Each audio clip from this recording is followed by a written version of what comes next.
Okay, good morning, everyone. We're going to get started to keep on time. Welcome. This is the first session of the day for many of you, so welcome to Pathogenesis of CF Airway Infection.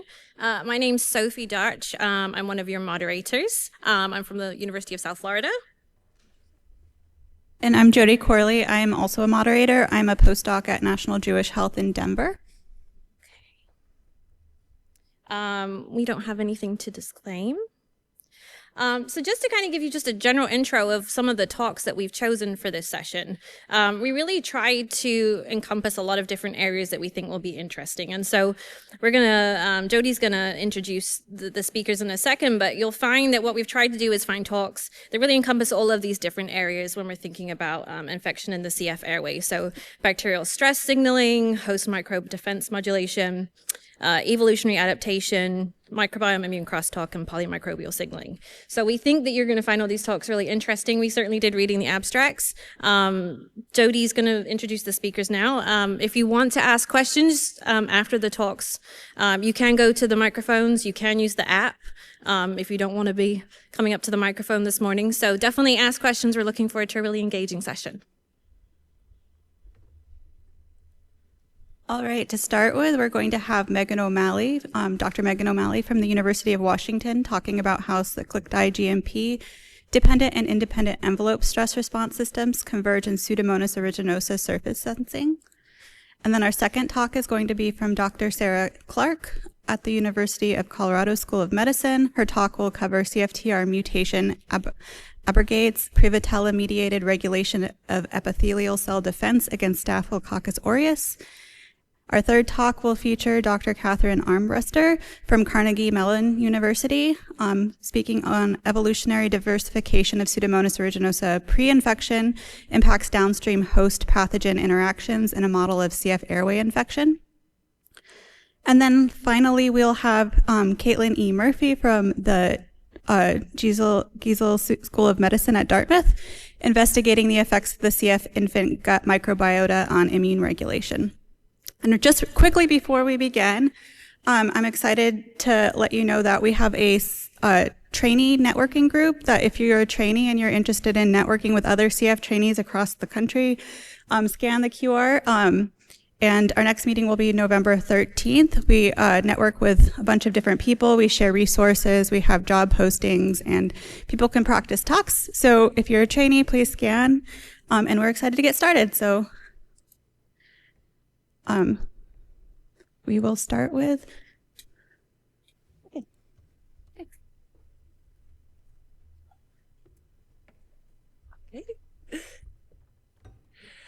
Fantastic. All right. Thank you so much to the organizers for having me. Thank you all for being here today. Good morning.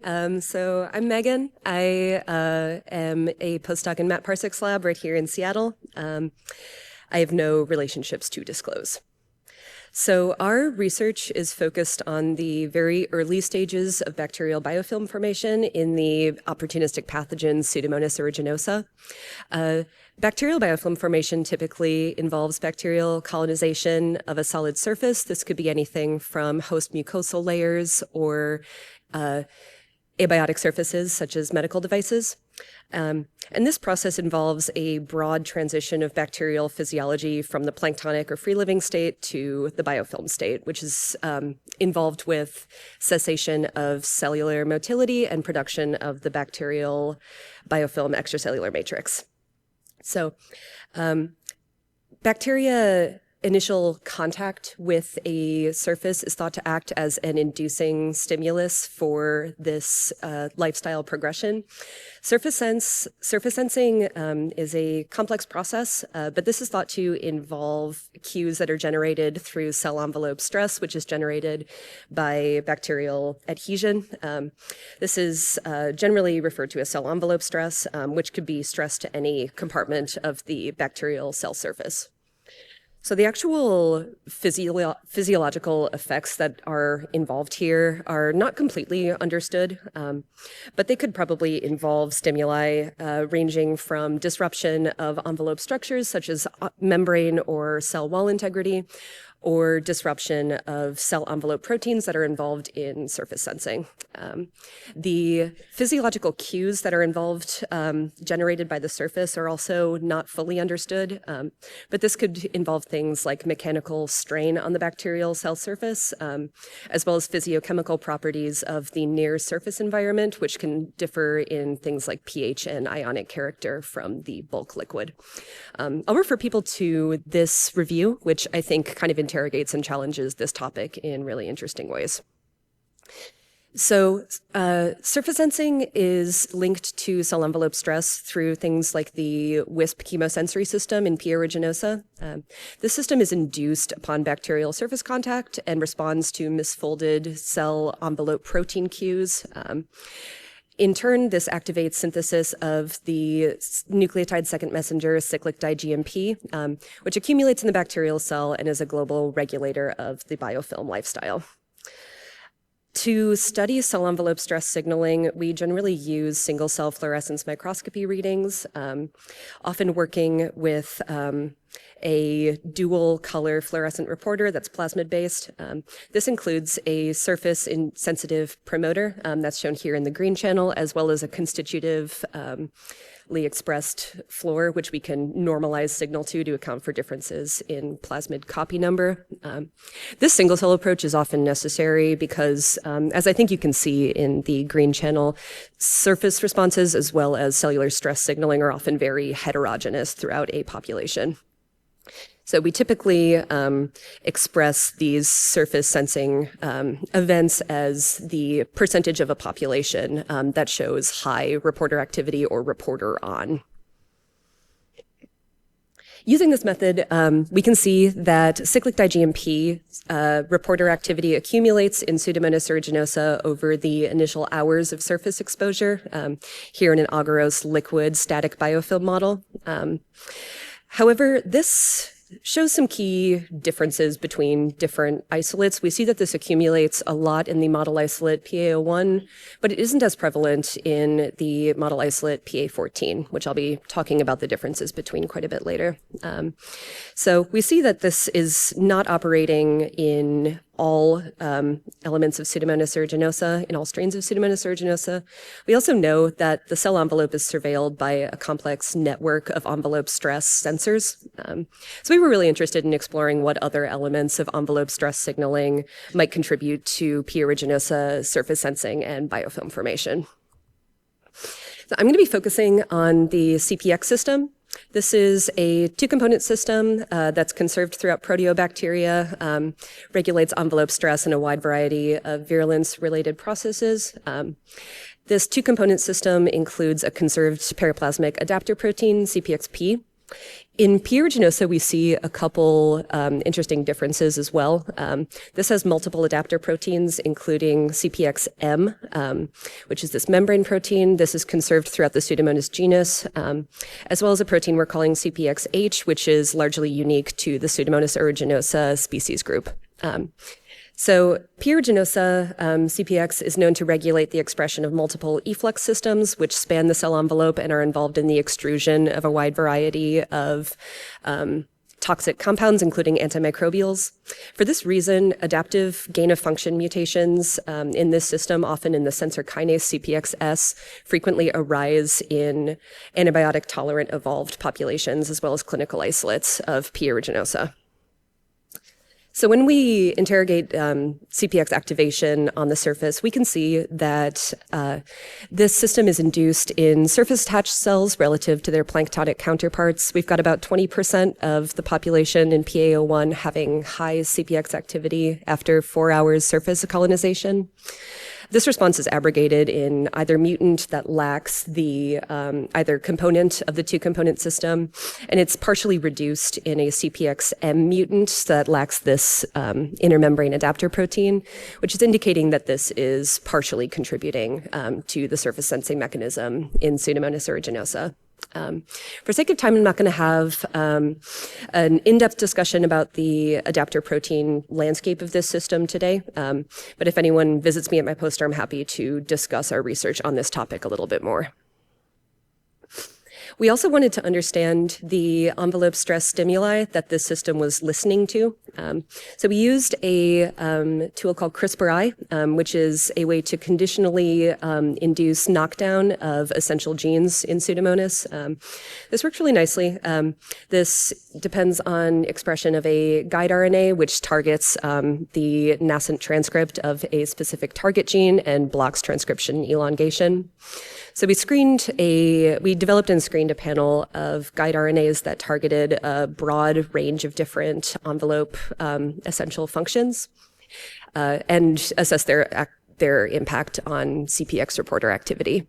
So we saw that CPX activation was limited to knockdown of the BAM-A and UPPS genes. So looking into these, BAM-A, this is responsible for the biogenesis and insertion of outer membrane beta-barrel proteins in the outer membrane. So knockdown of BAM-A probably abrogates OMP function, as well as potentially leads to an accumulation of uninserted OMPs in the envelope.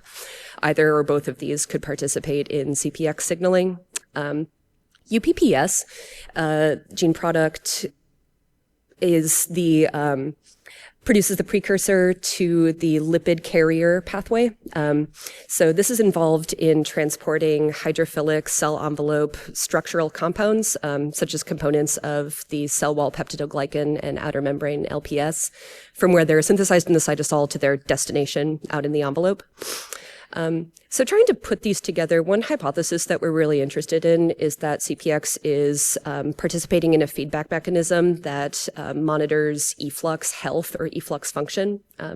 Knowing that this system regulates cellular efflux, we're particularly intrigued by this idea. And efflux could potentially be affected by either of these CRISPR-I knockdowns, either through abrogation of the outer membrane protein function or potentially accumulation of envelope debris within the cytosol. So we are interested in exploring this further, as well as determining whether this signaling system or efflux function in general is impacted upon bacterial surface adhesion. We also assessed the CPX regulon in PA01. So we combined a transcriptomic analysis of a constitutively active CPXS mutant. This was originally identified in an antibiotic-tolerant evolved population. So we also mapped potential CPXR promoter binding sites throughout the genome with motif search, as well as data from in vitro DAP-seq DNA binding enrichment. So looking at some of the primary targets here, as shown before, the system is involved in regulating efflux. This also has a potential regulation of the biofilm extracellular polysaccharide PEL, and multiple factors that are involved in iron acquisition, so iron siderophore chelation, as well as iron reduction to create bioavailable iron. And it's involved in the suppression of anaerobic energy metabolism, such as denitrification.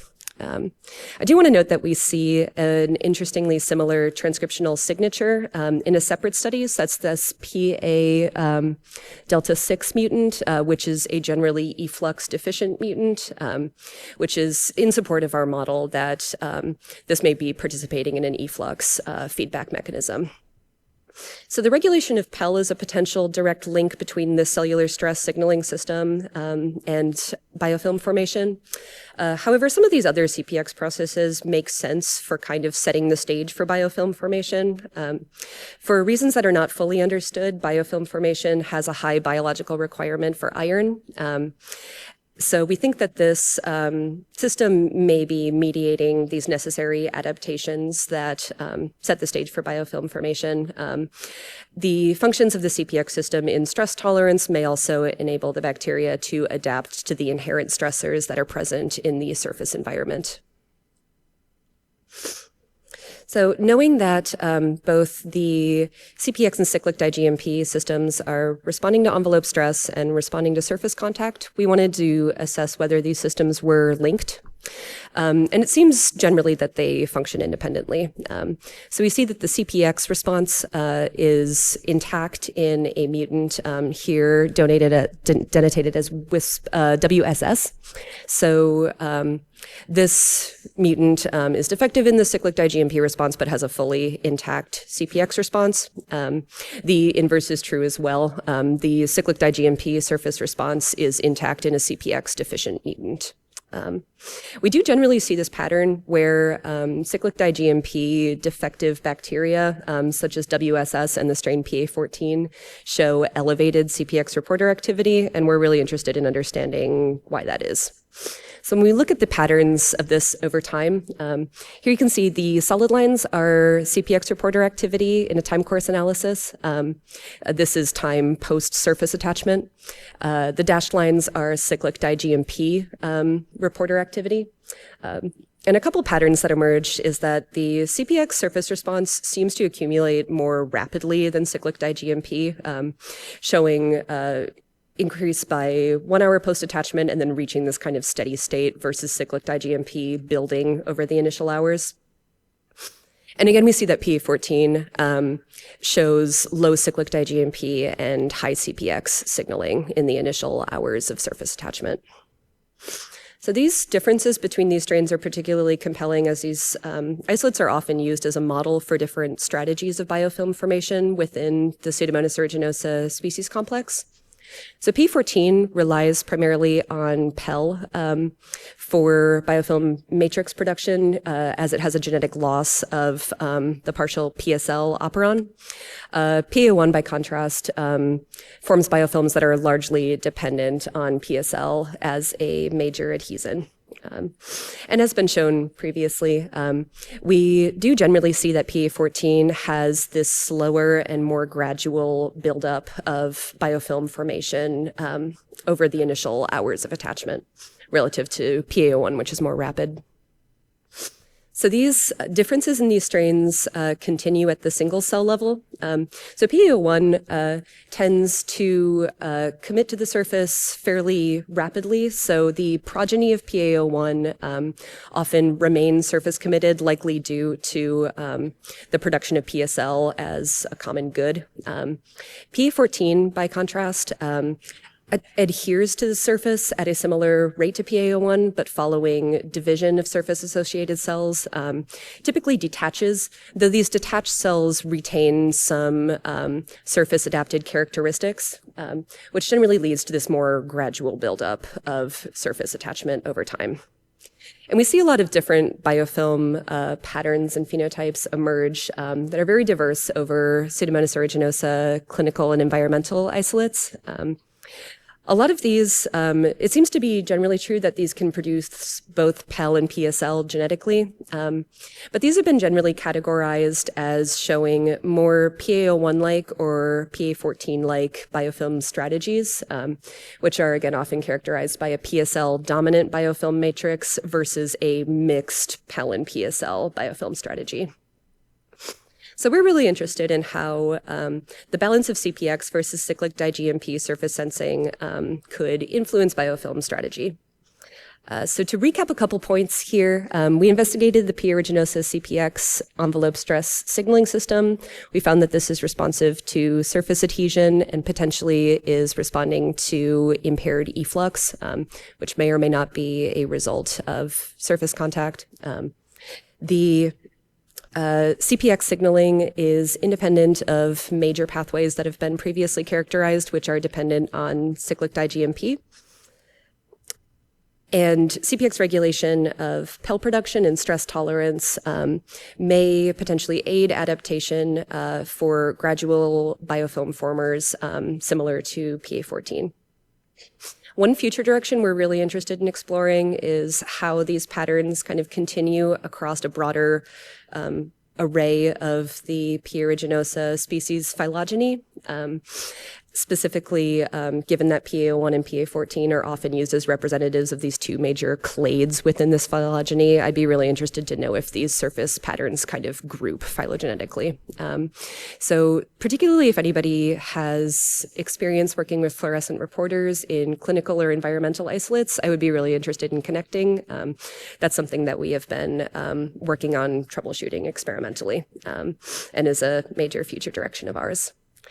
So with that, I'd love to thank my lab. I'm really lucky to work with a lot of great people here at University of Washington, as well as our collaborators in the Ravio lab at University of Alberta. This project was funded by a CFF postdoctoral fellowship. So please come find me at my poster, number 98, later, and I am happy to take any questions, time permitting. Thank you. Okay.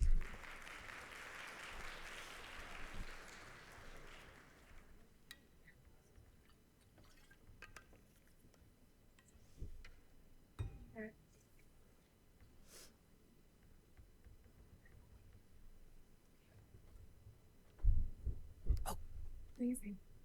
Okay. Thank you so much. That was such a great presentation. No, come back up. You have to answer questions. Okay. Yeah. So our mics aren't working on there. Oh, okay, cool. Yeah. So we have one question on the app. So, have you ever tested a WSP CPX mutant to see if this completely abrogates biofilm formation? So we have the effects that we've seen related to CPX actual effects on the ability to form biofilms. Generally, my thought is that this system is acting after surface attachment rather than kind of predisposing surface attachment.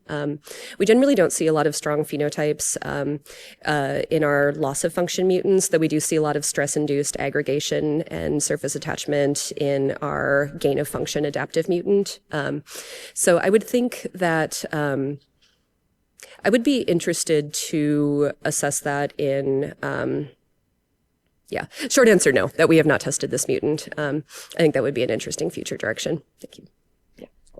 So I have a question as well. Thinking about, so you showed there's definitely diversity between your two different strain types. What do you think it might look like? Maybe abiotic versus biotic surface?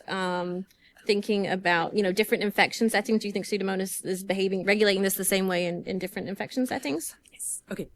Thank you. That's a great question. So in terms of different surface properties, we have tested attachment to agarose and glass. We see similar responses there. The CPX response really requires the presence of this overlaying aqueous layer, similar to the cyclic diGMP response.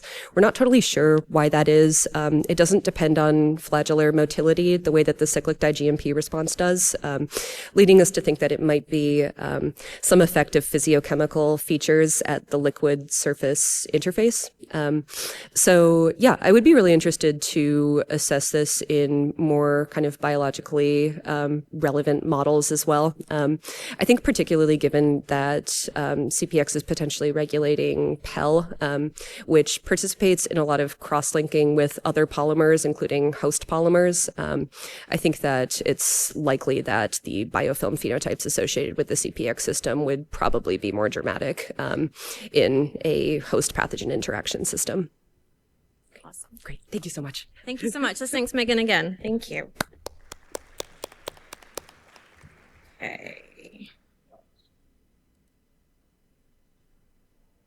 Okay, so next up we have Sarah Clark, who's going to be talking to us about Prevotella. Okay. All right, great. So good morning, everyone. Thanks for coming, and thanks to the moderators for the invitation to share some of our work today. So I have no disclosures. In my lab, a central question that really guides our thinking is wondering about what governs resilience against respiratory tract infections. So why are some people really susceptible and others are more resistant against infections?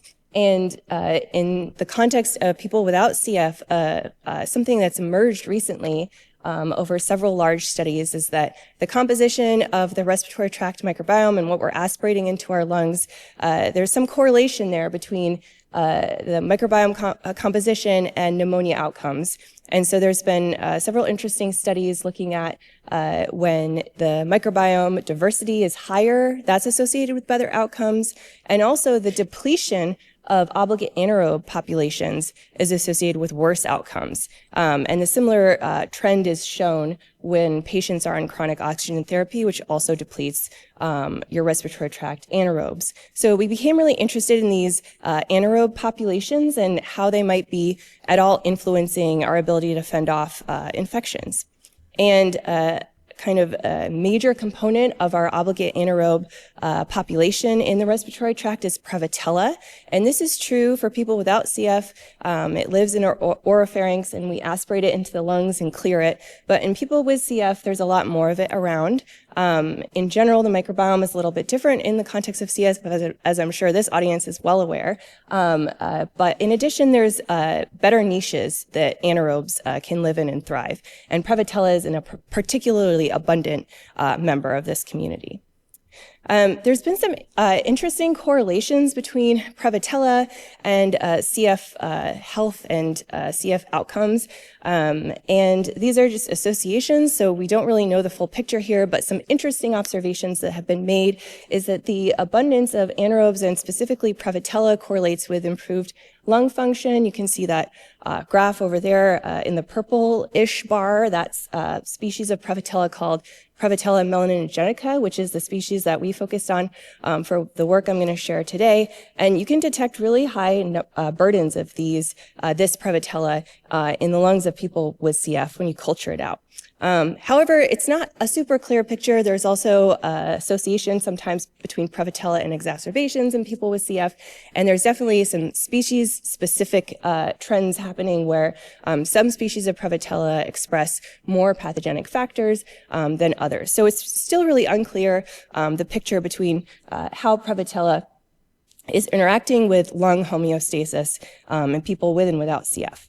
But some interesting trends kind of led to our hypothesis that we wanted to investigate was what happens when you have exposure to some of these Prevotella species and then challenge with a pathogen. So can we take some of these observations clinically and test them mechanistically using a really defined system? And we were asking a really simple question here. We're just looking at when you aspirate or expose the lungs to Prevotella, do you get improved ability to defend against major bacterial pathogens compared to when you don't have these exposures present? So that's the question we wanted to test. And the pathogen we chose to look at is Staph aureus, a major CF pathogen, but also one of the early acquired CF pathogens.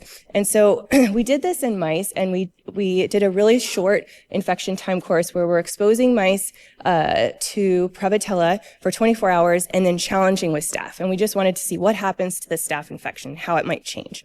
And so first, if you look, those graphs are with the dots are CFUs of staph in the lungs of these mice. And this is really just acute infections, so 24 hours after challenge. And you can see in the blue dots, those are the staph burdens in mice that were pre-exposed to Prevotella.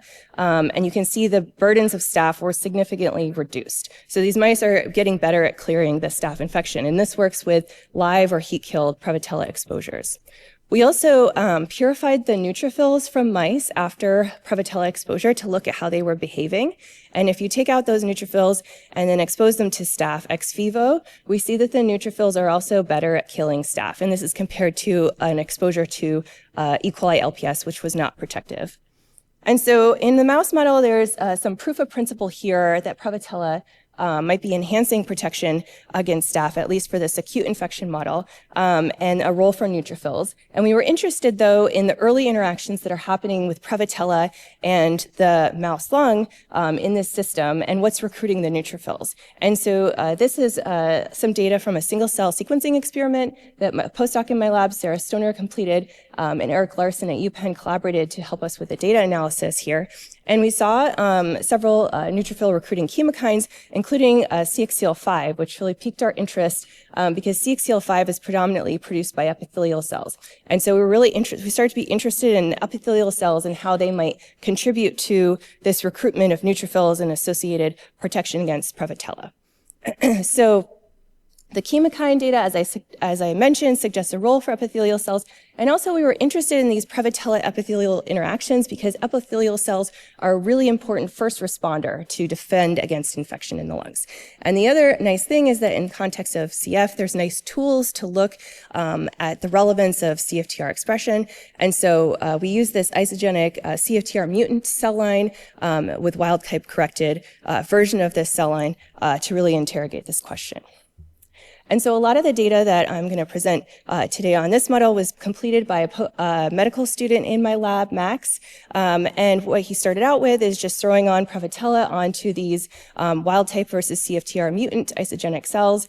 And these are respiratory tract epithelial cells, and look at how they respond. And so here I'm just showing some supernatant cytokine and chemokine data. So we're looking at IL-8, which is a human-specific neutrophil recruiting chemokine, and IL-6, which is shared between humans and mice, and it's an important immune activating cytokine. And we see in a dose-dependent manner that Prevotella exposure in these cells increases secretion of these cytokine and chemokine responses, but that the response is greater in the wild-type corrected cells, which are in blue, compared to the CFTR mutant cells, which are in orange.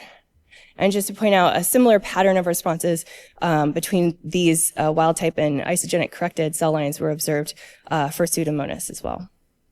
But another thing we were interested in addition to the ability of these epithelial cells to help recruit neutrophils, what about the environment of the epithelial cells themselves and how well staph is able to adhere to them? Because adherence of pathogens to our epithelium is an important kind of first step of establishing a long-lasting infection. And so another thing that Max tried is just pre-exposing the epithelial cells to Prevotella and then looking at the ability of staph to adhere to the epithelial cells. And what he found was really interesting. We're looking at relative staph adherence here in these graphs. And again, we're looking after different doses of pre-exposure to Prevotella. And compared to the bars in white, you can see in the bars in blue, when you pre-expose the epithelial cells to Prevotella, you see reduced ability of staph to adhere to the epithelium. And on the left is heat-killed Prevotella, and on the right is live Prevotella, which has an even stronger effect. But again, there was specificity here. So it was specifically, we only saw this phenotype in the wild-type corrected, but not in the CFTR mutant epithelial cells. So something different is happening in terms of the ability of the epithelial cells to respond to Prevotella, including the ability of to have this Prevotella-induced protection against staph when you have CFTR dysfunction. Okay, and so we've been collaborating on this project with Paul Planet at CHOP, and Paul provided us with some clinical isolates from people with CF of different strains, different isolates of this melanogenica and closely related jejuni species. And you can see for the wild-type epithelial cells, they respond very similarly to most of these isolates where you see reduced staph adherence. Compared to the CFTR mutant cells, really you don't see this ability to fend off against staph adherence. And so thinking mechanistically how these cells are responding to Prevotella, we hypothesized that there was a role for a toll-like receptor 2 recognition of Prevotella. So TLR2 recognizes lipoproteins on bacteria, and others have shown that a different species of Prevotella is activating TLR2 in epithelial cells. And we've previously shown that Prevotella induces protection against a different pathogen, Streptococcus pneumoniae, and that was TLR2 dependent. So going to our adherence assay, we found that if you look to the left side of this graph compared to without blocking TLR2, you see that nice reduction in staph adherence in cells that were pre-exposed to Prevotella. But then when we block TLR2, we no longer see that effect. And then, let's see if I can animate there. In our TLR2, we looked in our mouse model and in TLR2 deficient mice. When we did that same experiment I showed you at the very beginning, where Prevotella was protective, it's no longer protective against staph infection in the absence of TLR2. Okay, so we kind of had clues to suggest to us already that TLR2 was important for recognition, but we wanted a bigger picture of what's going on in these cells and how they're responding to Prevotella. And so for that, we did an RNA sequencing experiment. A lot of this data analysis was completed, again, by Eric Larson. And we were building off work that was previously published, RNA-seq experiment from Jay Cole's group, really nicely between these two isogenic epithelial cell lines. And so we're taking basically the same comparisons, but now adding on the layer of exposing these cells to Prevotella. And so I apologize for the blurriness. There was a Mac PC fight in the PC one. So this is what we have. But when we looked at these cells and in the wild type corrected cells, we saw a lot of prototypical bacterial response. These are like cytokine activity, response to bacterium. These were all the top of the top 10, just unbiased top 10 enriched pathways. They were all antimicrobial responses in the wild type corrected cells, but not in the CFTR mutant cells. And to show that a different way, we applied a module scoring function, which takes the groups of genes. So we're looking at genes associated with TLR signaling, complement, and lipoprotein response, and looking at their level of expression. And so in blue, you can see that a lot of these responses are significantly increased when we add Prevotella to the cells. But then in orange, we're starting with a lower baseline expression of several of these pathways in the CFTR mutant cells. And then there's some increase in responsiveness, but it's muted compared to the wild type corrected cells. To zoom in to some specific genes, we see recapitulation of our supernatant data with gene encoding IL-8 and IL-6, which are higher in the wild type corrected cells compared to the CFTR mutant cells, as well as an NF-kappa B regulator gene. But this pattern isn't universal, so we do see especially some TNF. These are TNF and TNF-related genes, as well as a metalloprotease gene, which are actually higher in the CFTR mutant cells. So different patterns of immune response-related genes. But again, taking a really broad look, several of these pathways are just more highly induced in the wild-type corrected cells in response to Prevotella compared to the CFTR mutant cells. So you can see just in these heat maps are all lit up in the wild-type cells for response to bacterium, G protein coupled receptor signaling, and also cell-to-cell adhesion, which might start to give us clues to this phenotype where we see reduced staph adherence only in the wild-type corrected cells.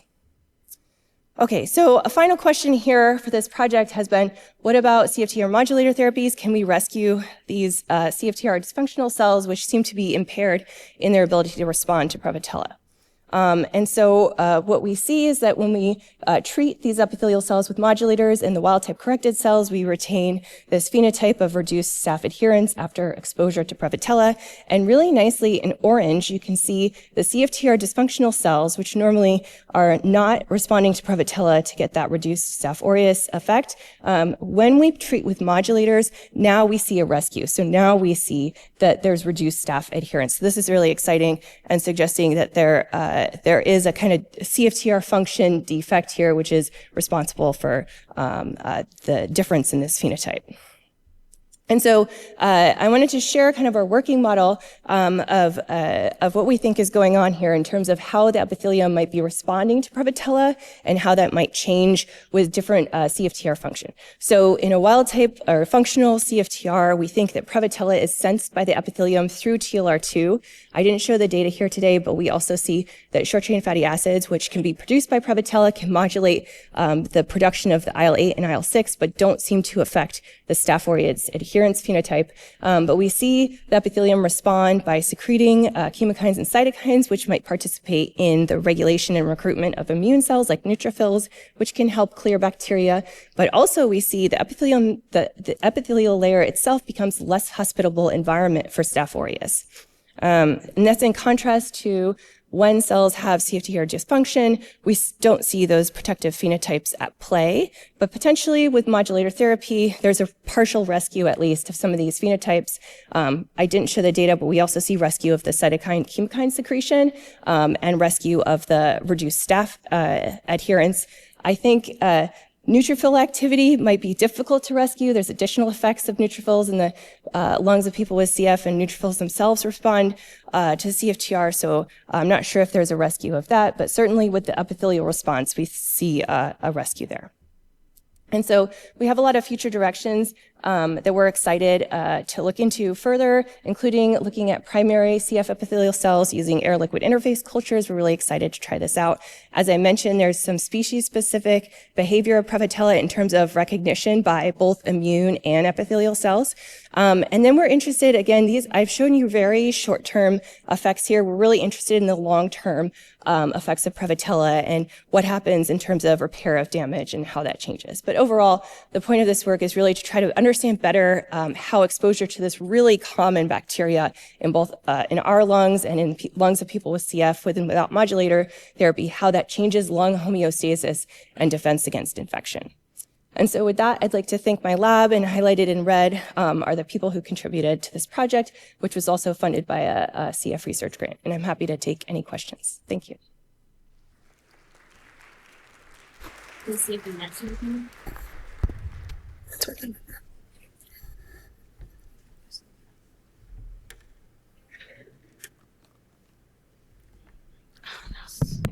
Yours is on, so you may as well go. I think yours is working. Oh, is it? Okay, I can hear myself now. That was a great talk. Thank you. I wanted to ask about if you establish a staph biofilm, if you could get staph and Prevotella to grow together and then treat with the ETI, is there like a dispersal effect, or is it only that like initial adherence that's prevented? I love that idea. I want to try it now. No, I haven't tried it. I don't know. I'm also, another reason for the ALI cultures is we can, I think, take these things out much further than we can with the submerged cell line model. So yeah, that's a great suggestion to try. And yeah, we want to try different timing too of like establishing staph first on those cells and then adding Prevotella. Is it like too late essentially is my guess. Yeah. Thank you. Sarah, lovely talk as always. I've heard this talk a few times and I always get new ideas when you give it. So 2 questions. One, since you're working, and you will be working with Esther, you have the RNA-seq. Do you know if repair elements or ciliary, mucociliary clearance genes are affected by the Prevotella? And then secondly, in terms of the staph attachment, have you been able to look to see if the pH of the surface is involved in that at all? Yes, great questions. The pH one first, I want to test that. We haven't gotten to it yet. But I'd love to know the answer to that. And the second question, there is a really interesting kind of wound healing associated gene signature, both in the RNA-seq and in the single cell experiment. So I think there is a role there, and we're trying to figure out how to test that now. Yeah, thank you. Great talk, thanks. I have a question.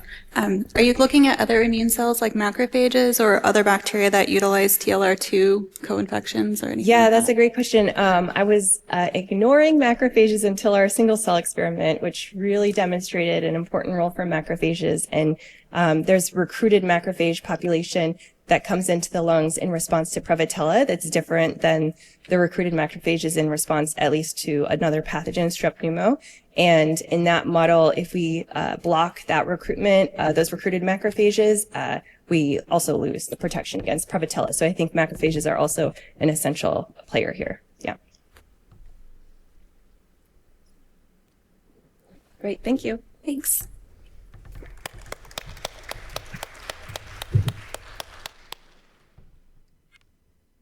All right, our next speaker is Dr. Catherine Armbruster, and she is going to be talking about the evolution of Pseudomonas. Hi, everyone. Great to be here. It's great to be back in Seattle. I did my PhD here. And thanks to the organizers for the opportunity to talk today. My talk today is going to be about where does the Pseudomonas come from. So I'm going to inspire you guys, hopefully, to think about the Pseudomonas present in the environment around us and how might understanding more about Pseudomonas and its pre-infection niche actually inform our understanding of how initial infections are carried out in CF. No disclosures. So my lab, we're interested in ecology and evolution of opportunistic pathogens, we say, on both sides of the environment to host transition. We're especially interested in understanding mechanisms at play in both in the environment and in the host.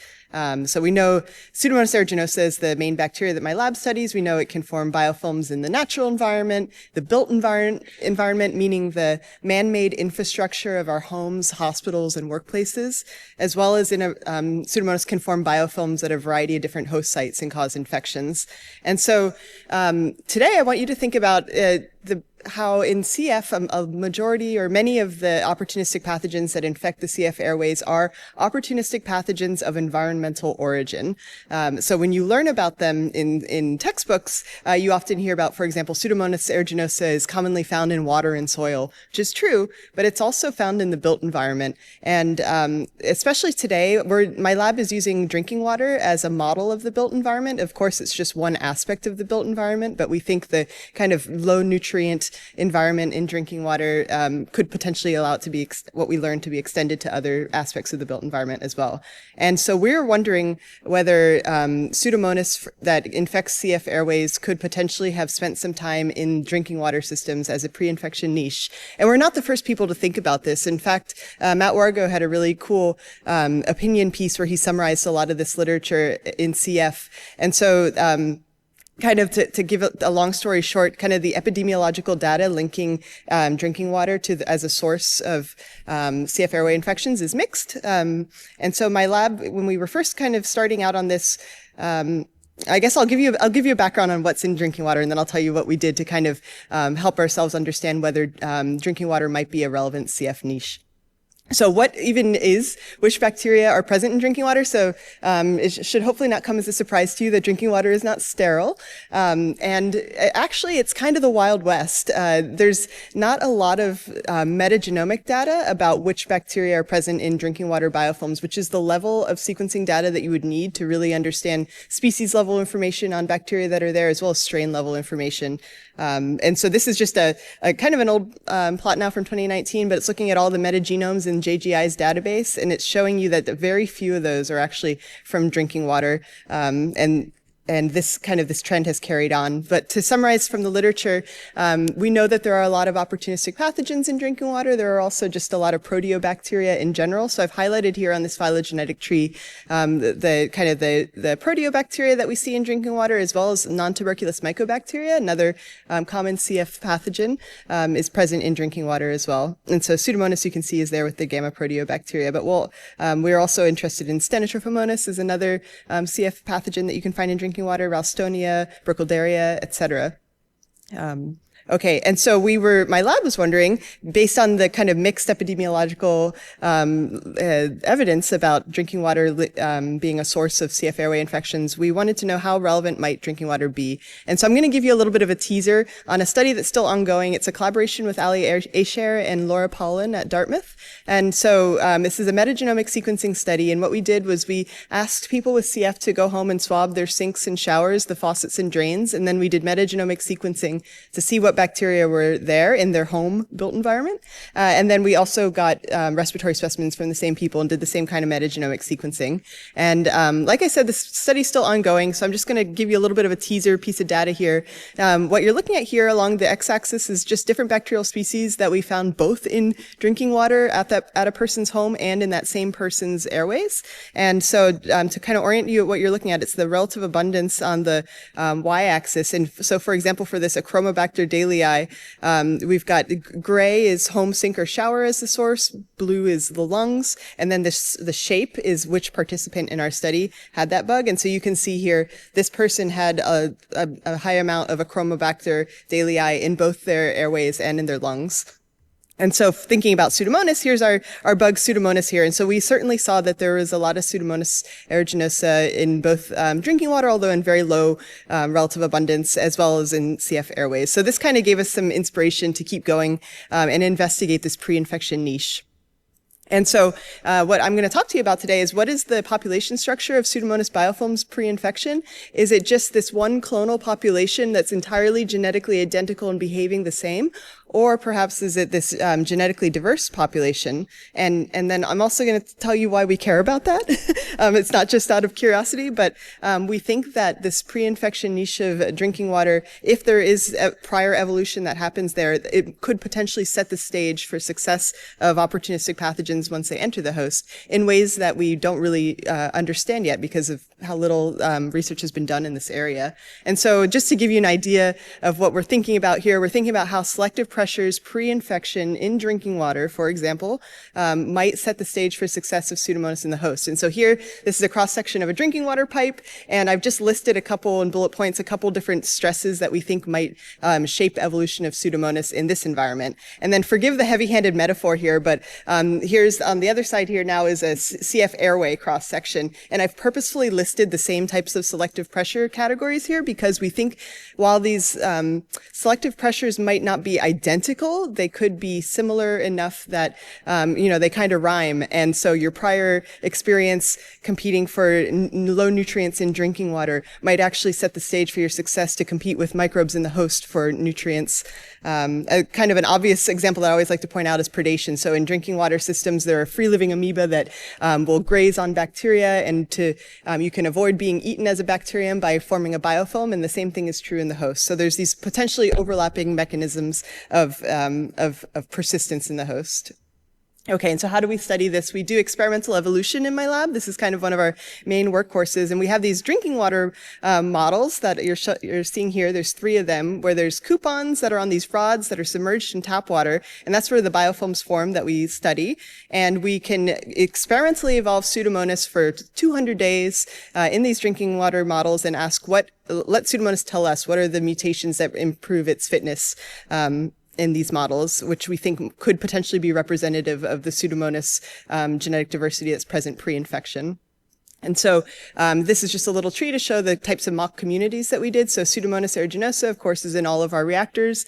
We also have different combinations of these other bacteria that we've chosen here based on literature review of what's found in drinking water, as well as the fraction of drinking water bacteria that are relevant to CF. And so I'll show you a little bit of data where we have either Pseudomonas evolved alone or in a low richness microbial community or a high richness.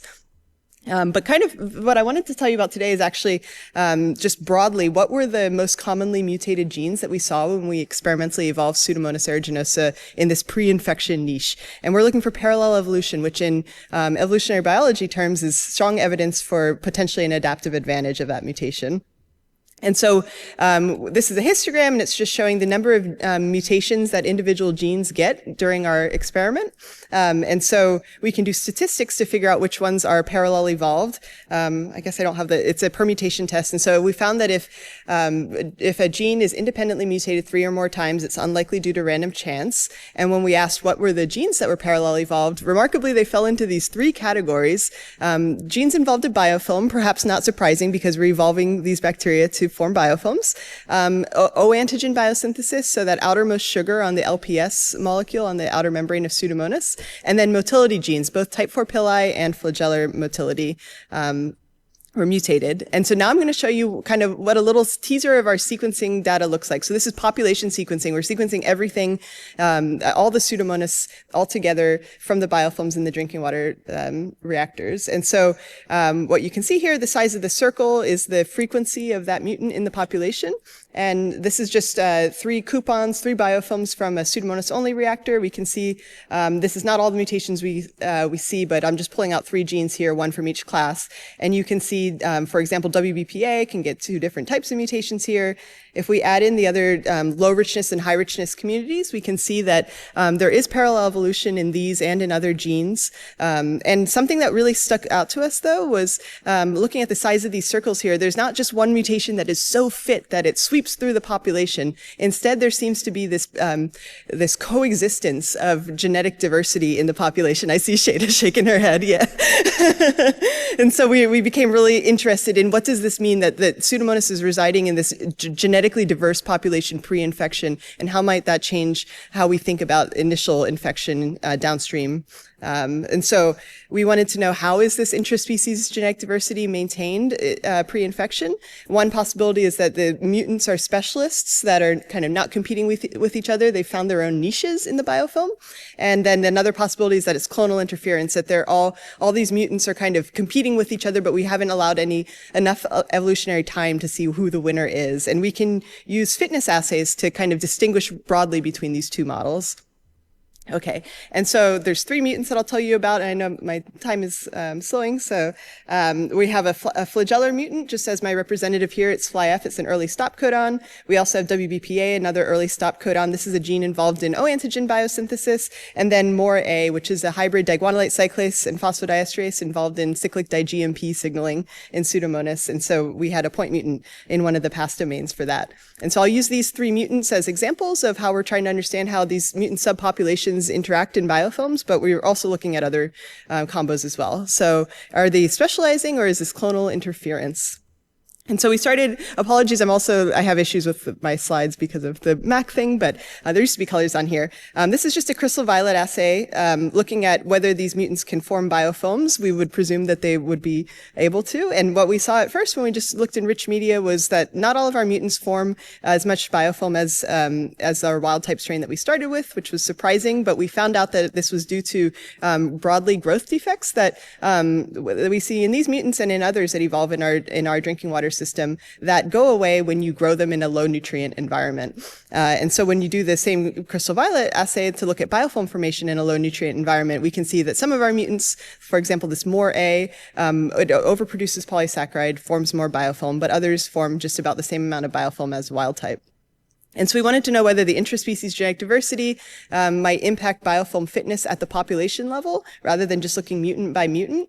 And so one way we could infer that there's an increase in fitness is if the biofilms are bigger. And so here's just the same data where I showed you wild type forms a certain amount of biofilm, and then the MOR-A mutant forms more. And then we asked, what if we combine MOR-A with the WBPA mutant? So the biofilm matrix overproducer with the O-antigen mutant. And we see now we have a statistically significant increase in biofilm.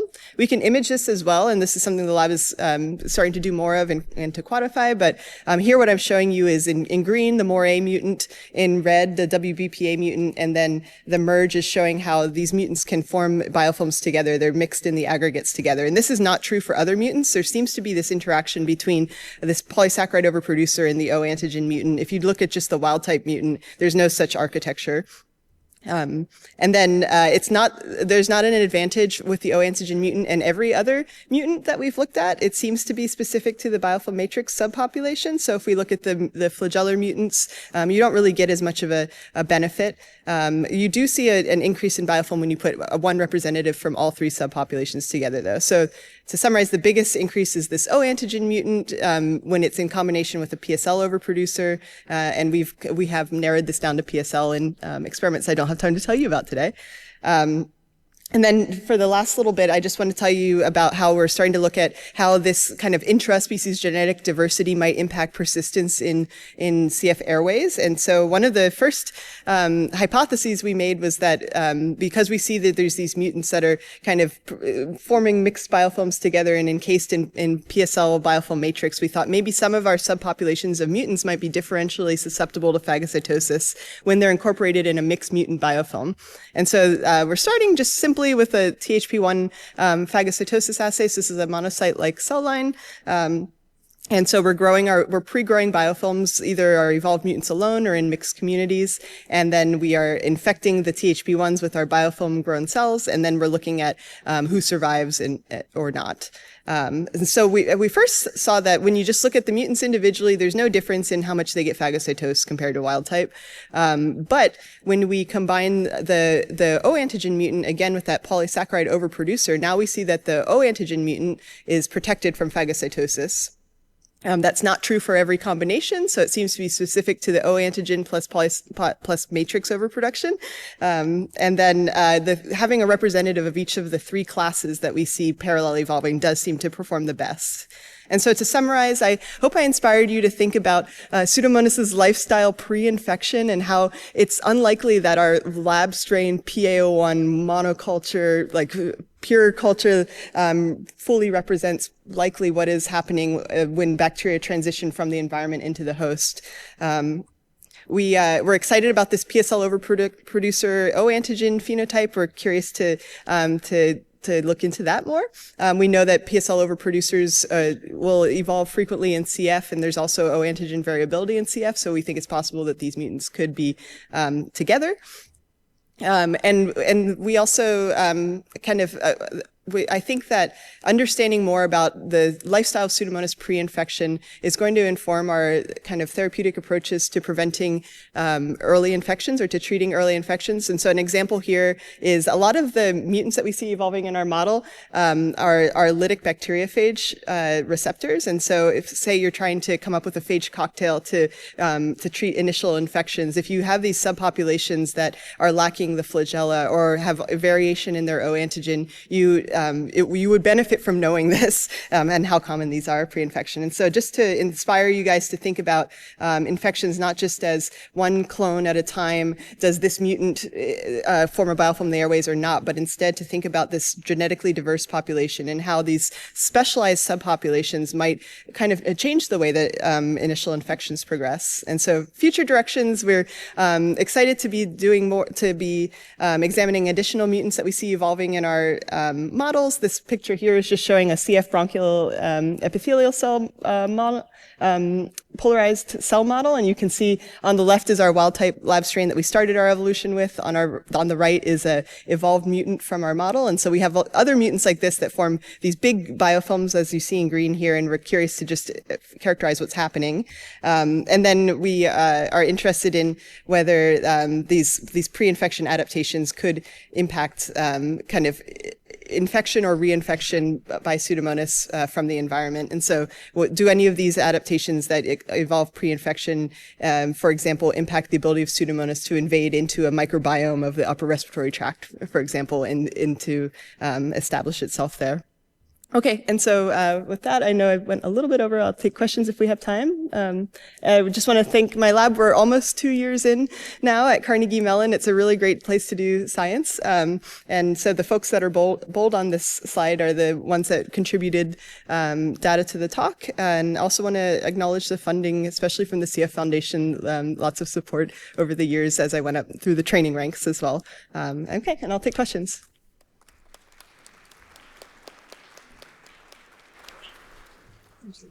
Awesome. There we go. I'm sorry, we're going to deafen you with these like pounding on the mics. Really great presentation. I have questions, but I can find you later because we have lots of people lining up. Should we start over on the left? All planet. Yeah, it was a really great talk. I really love that work. I was thinking about potable water and the differences between different potable water sources. And I think about the extreme case of something like Flint, Michigan, where things all changed on a dime. How do you deal with that? Like, how do you deal with different metal concentrations, pH, all that sort of stuff? It's a great, I think, how do I deal with it as a PI, trying to wrangle in my curiosities versus how we deal with it in the lab is different. Both. So how we deal with it in the lab, I see Matt is also shaking his head at that question. So I get this question a lot. There's Frackwell is an artificial tap water recipe that we can at least start with. It's repeatable. It's the most boring thing to make in the world. But we do that. And then we also, we collaborate with folks like Sarah Haig at University of Pittsburgh. She's an engineer and she has all this detailed information about the composition of water from across the U.S. And so we can tweak our recipes to mimic that. We also use wild tap water in our lab as well from Pittsburgh. But yeah, it's complicated. You might expect that these trajectories might be different. It's something I'd like to investigate in the future. Yeah, thanks. We'll go over to the right. We'll go back and forth. Hi, it's so great to see you again. I wanted to ask about phages and specifically PA01, which some versions like MPA01 actually have multiple prophages, which can target some of the genes that you saw. And I wondered if you saw any evidence of what we often find upon repeated passaging are these super infective prophage. And if you saw anything about that, because that can really take a biofilm. I would love to talk to you about this after, because I think my answer will go on for too long. But yeah, we definitely see potentially excision of prophages, and we see a lot of variants also evolving in the prophages. So if you're curious about that, I would love to talk to you. So I was wondering how much how distinct the evolutionary trajectory is when you have the other species around, Yeah. whether you see co-evolution, co-occurrence of mutations between different species. Oh, it's such a great question. So I'll say, long story short, we haven't even dug into the other species. So as we were evolving Pseudomonas in these models, we've also evolved the other species as well. So we have M. abscessus in there, Mucogenicum, we have Steno. We haven't dug into it yet. I think that's a really great question. And in terms of what are the mutations that are like attributable to other members of the community there.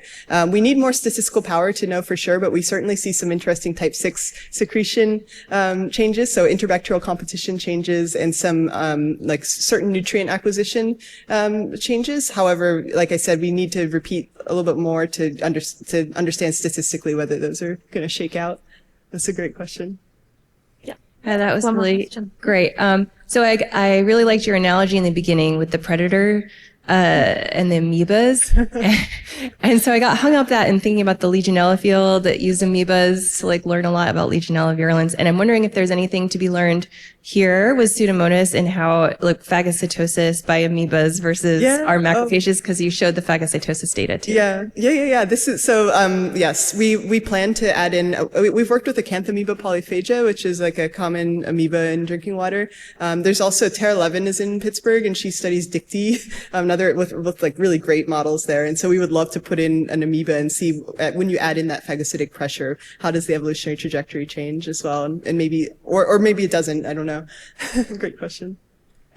Lovely. Okay, let's thank Catherine again. We're a little short on time for questions, so if you can find her after. No worries. No worries. Thank you. You have some questions in the app too, so thanks.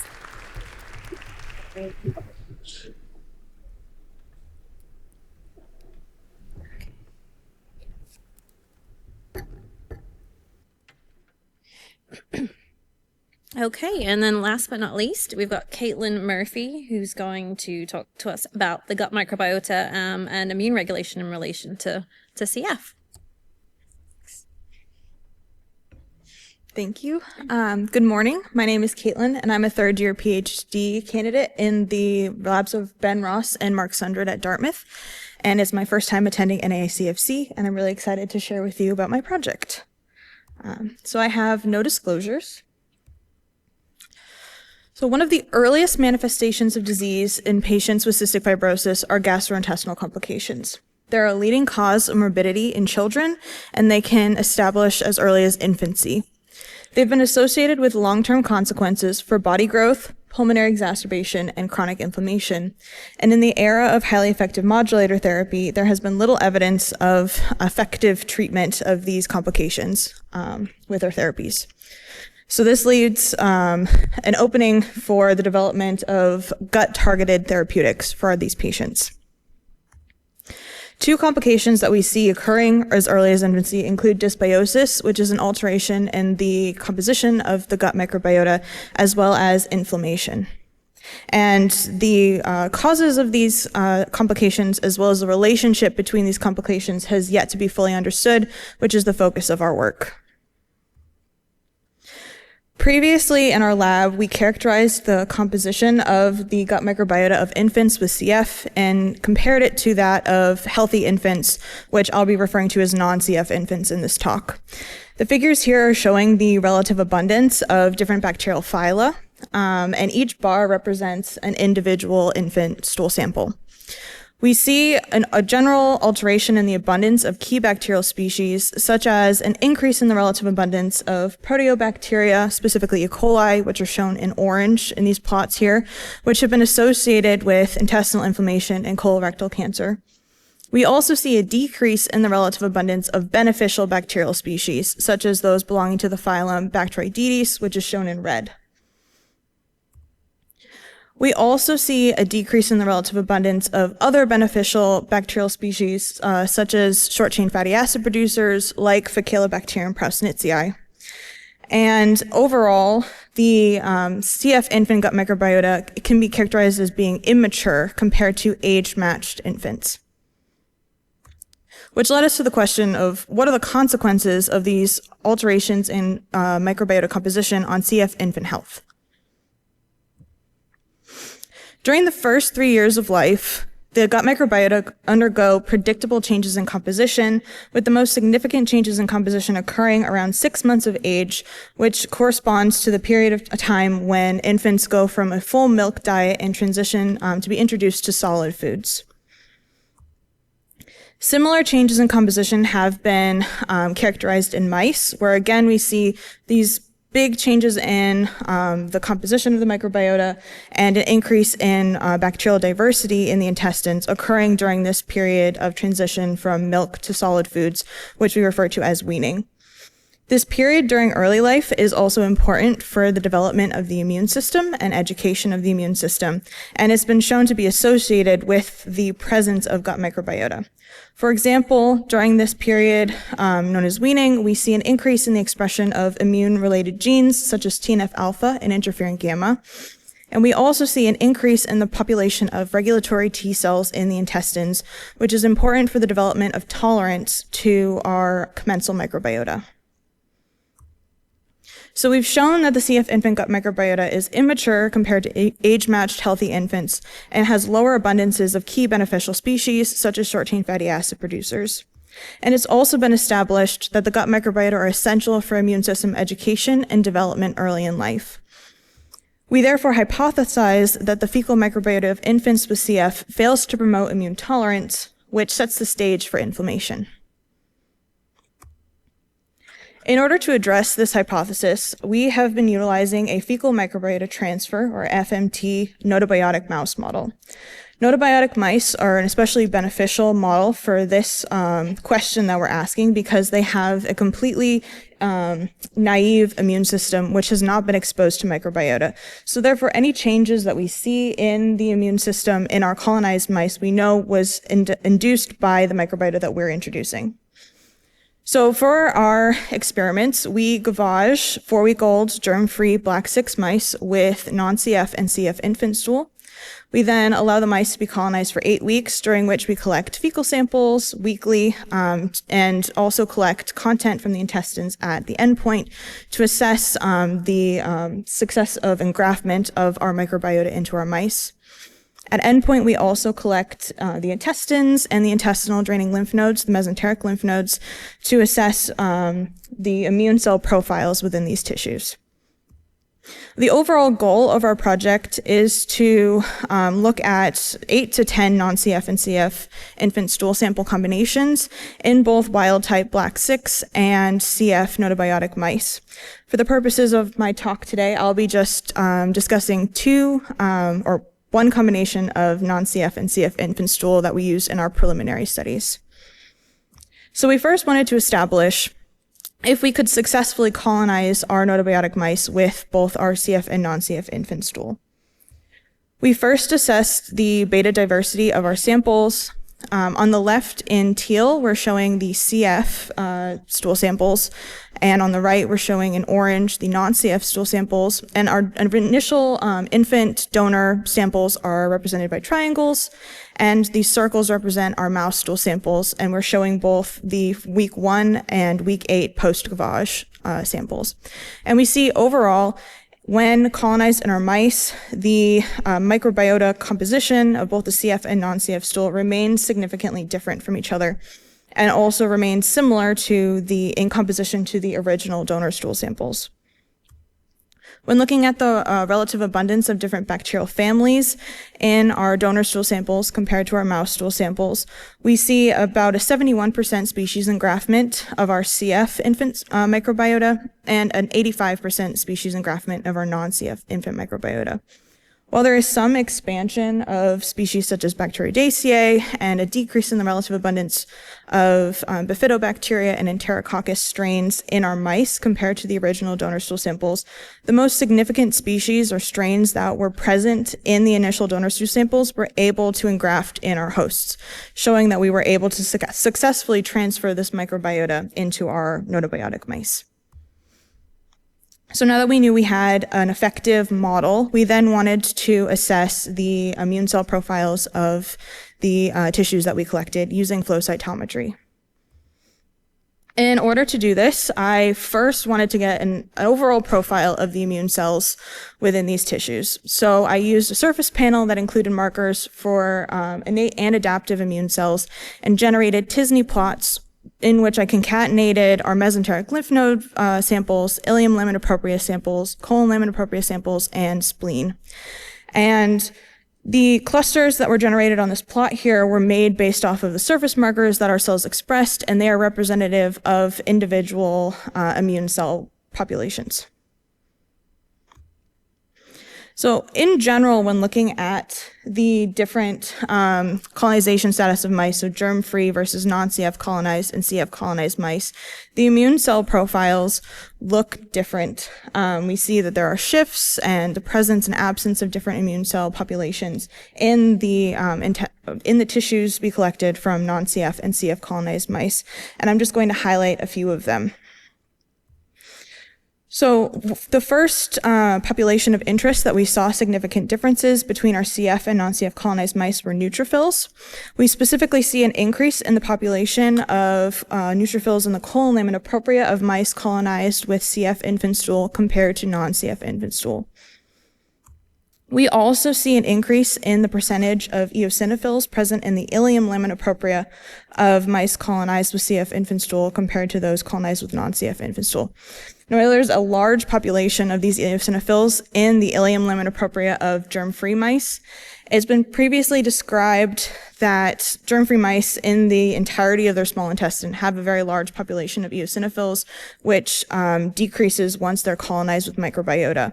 So the main takeaway is the increase that we're seeing in the CF mice compared to the non-CF colonized mice. And we see an interesting shift in the populations where we have this secondary population up higher in our CF colonized mice compared to our non-CF mice that's also absent in germ-free. And in the future, we'll be looking to determine what the differences in these two separate clusters are. Lastly, we noticed that there was a shift in the CD4 positive alpha beta T cell population between CF colonized and non-CF colonized mice. Now, CD4 T cells are of particular interest to our lab, and it's known that they drive inflammation in the intestines and other diseases such as IBD, and they also play roles in inflammation in the lungs in patients with CF. So we decided to look further into what are the differences in the subsets of T cells within these mice. So here I'm showing flow plots with Aurora gamma T markers on the y-axis and FOXP3 markers on the x-axis, and I'm comparing both mesenteric lymph node results with colon lamina propria results for our three mouse conditions. And one of the first differences that stood out to us in T cell subsets between these mice was an increase in the percentage of FOXP3 positive Tregs in the colon lamina propria of mice that were colonized with non-CF infant stool compared to mice that were colonized with CF infant stool. We also saw an increase in the population of Aurora gamma T positive Th17 cells in the intestines of mice colonized with CF infant stool compared to non-CF infant stool. Now, this is preliminary data, so we can't say anything is significant, but we're seeing trends towards these effects. So overall, we've shown that the CF infant microbiota may be driving proliferation of pro-inflammatory immune cell populations. We've also shown that the non-CF infant microbiota promotes development of tolerogenic immune cell populations in the intestines. And for future directions, we're interested in addressing questions such as which bacterial strains are driving the observed phenotypes that we're seeing in our mice.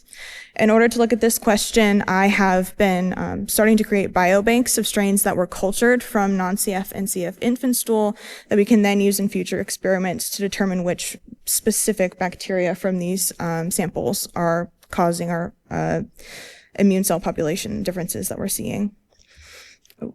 We're also interested in looking at how colonization with CF infant fecal microbiota may be affecting lung pathology, both at a baseline and also in the conditions of lung infections, which we have started preliminarily looking at in collaboration with the Bliska lab at Dartmouth. Taken together, we hope that these findings will help inform future studies for the development of gut microbiota targeted therapeutic interventions for people with CF.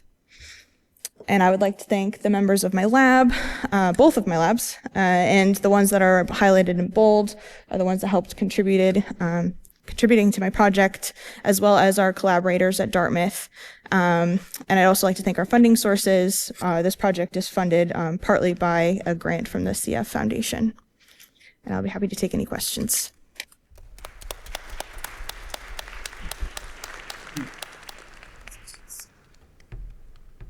Hi, Kelly. This is Sebastian Riquelme from Colombia.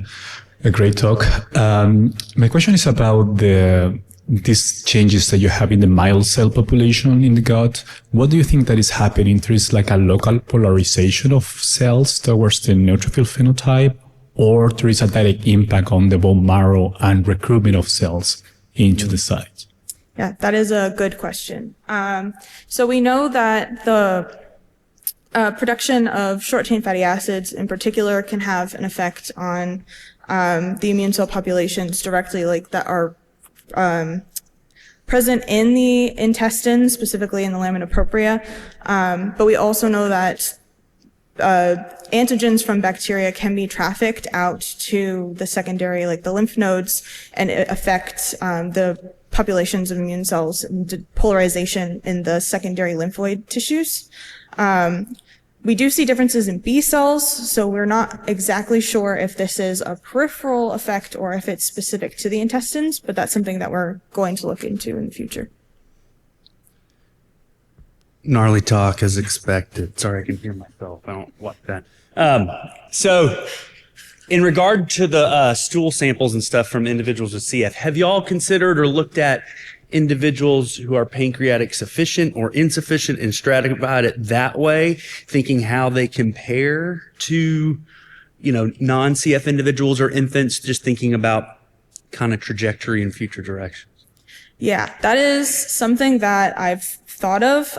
We don't know the exact status of the stool samples that we have currently, but that would be something to look for in the future, especially when we get more stool samples from infants currently. Yeah, that is a good point. Awesome talk.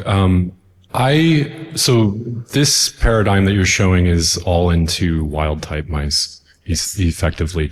I was wondering if you've done the reverse experiment where you've taken a normal culture into CF mice or gut corrected CF mice. We have not done it yet, but that is something that we're very excited to do, hopefully in the near future. I guess the reason I bring it up is I'm wondering if you can pinpoint those populations a little quicker of the bacteria that are selected for in the CF environment. Right. Yeah. No, that is a good point. And we have some data that I haven't been able to show yet that we took SBF mouse stool and put it into these mice just to compare the populations, but that will be something that we definitely want to do in the future. Very nice talk. Thank you. Early in your slide deck, you showed a PCA plot where there were two populations and from FMT, and they both looked relatively close to their donors, but there was a lot more spread on the CF side. If you guys looked into that or you have any comments about that? So one thought that we had, I can go back to it maybe.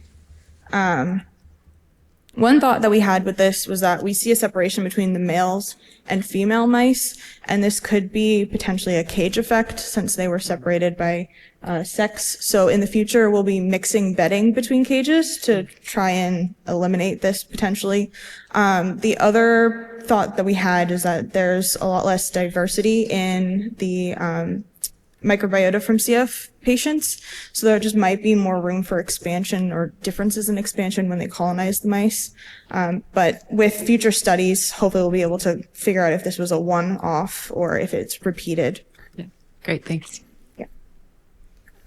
We have a question from the chat, I guess. Rebecca Val said, "Great talk, Caitlin." She has two questions. The first one is the decrease in engraftment by FMT compared to wild type significant? If so, any idea why that difference is happening? And the second part is, have you looked at bile acids in the FMT stool samples and any idea how they might be playing a role in the phenotypes you're seeing?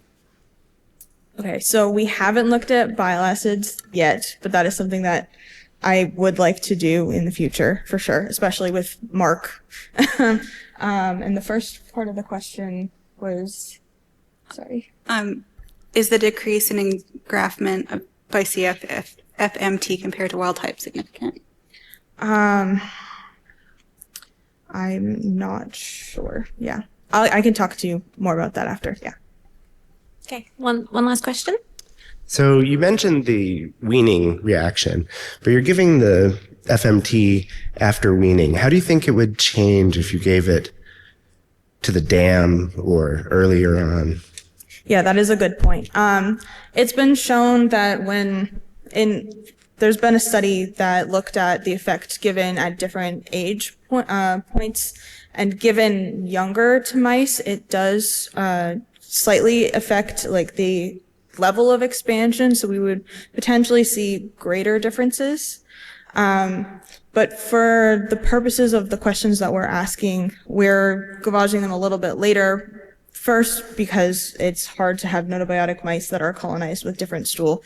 You need a bigger facility to do so. But also, we're more interested in the like baseline effects that this would have during colonization in general, and less on the effect during the weaning and development of the immune system early in life. Partially because the biggest differences that are seen in infants between their microbiota composition occurs slightly later, closer to 6 months and after, and then at the really early time points. So it better replicates what we're seeing in infants in general, just with having different compositions of microbiota. Yeah. Okay, let's thank Caitlin again. Thank you. Thank you. Okay, so that brings us to the end of our session. Thank you so much for spending some time with us this morning. Let's thank all of our speakers again.